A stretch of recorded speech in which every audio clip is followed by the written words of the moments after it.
Hello there folks, Matt here, Community Manager at Gameloft, and thank you so much to everyone who commented and sent questions in for this first Ask Gameloft video. Now we've picked a few, we've grouped a few more. There were lots of rather similar questions and comments. We've grouped a few of them together for this inaugural video. So without further ado, let's just get stuck in.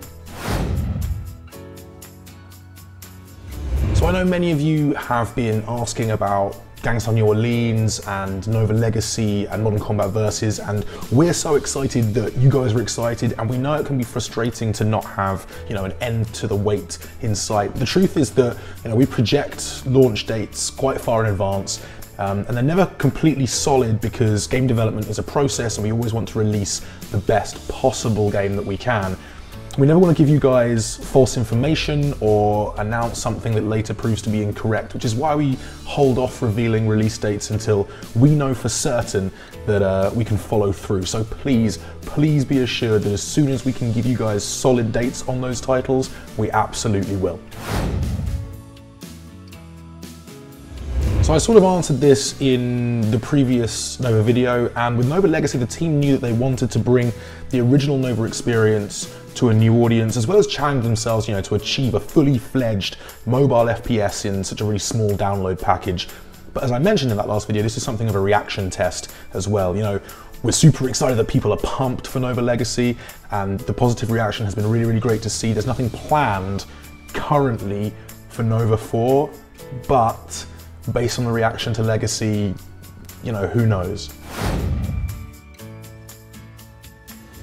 So Gangsta New Orleans does have some really cool asynchronous multiplayer based around this new feature called Turf Wars, and we're going to be showing you a lot more on that in the weeks to come.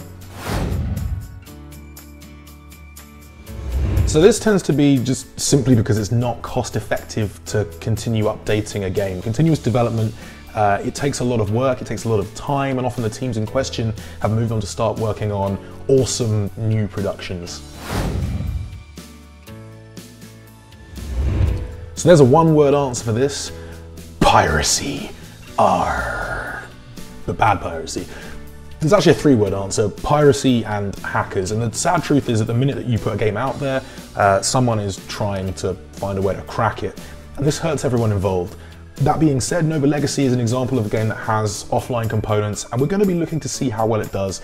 It's also worth noting that online connections allow us to do some cool things like retrievable game saves, asynchronous multiplayer stuff, rapid updates, and a whole bunch more as well. So Gameloft is a global company, and that means we have fans all across the world in many different countries, but mobile data reception can be inconsistent, and to make things as fair as we can in highly competitive real-time multiplayer games like Asphalt and Modern Combat, we try to enforce Wi-Fi only just to create a level playing field, really. It's to try and make things as fair as we possibly can. Yes! You can check out job opportunities at gmlft.co/jobs. I'll put a little thingy down there somewhere. So the name references a vast place, a loft, if you will, dedicated to games. The company began life in the late 90s as Gameloft.com, which was a website dedicated to online gaming. In the early noughties, we moved to become one of the first companies to specialize in mobile gaming, and the .com was subsequently dropped. Nowadays, Gameloft is a company with a large, rich, varied library of games, which is kind of exactly what the name stands for. So sadly, that's all we've got time for this week. I'm really sorry if we didn't get to your question this time around, but I do want to make this a semi-regular feature. I do want to do more of these, keep talking to you guys, keep having you guys ask us questions, so we can get a proper conversation, a proper dialogue going. That'd be really, really cool. I also want to say that there are a couple of questions that we're actually going to expand out into larger videos. There was one that we got on YouTube, basically asking what our favorite Gameloft games was, and I think that's a really cool question. So actually I'm going to ping that all around the entire company, and hopefully we can come up with something cool around that as well. But yeah, please keep your questions coming. We're going to put out more calls for questions in the very near future. But yeah, until then, I hope this has been helpful and given you guys a little bit more insight. And yeah, I hope we can do this a little bit more often as well. So I will see you very soon. But until next time, cheers folks, stay awesome. Bye.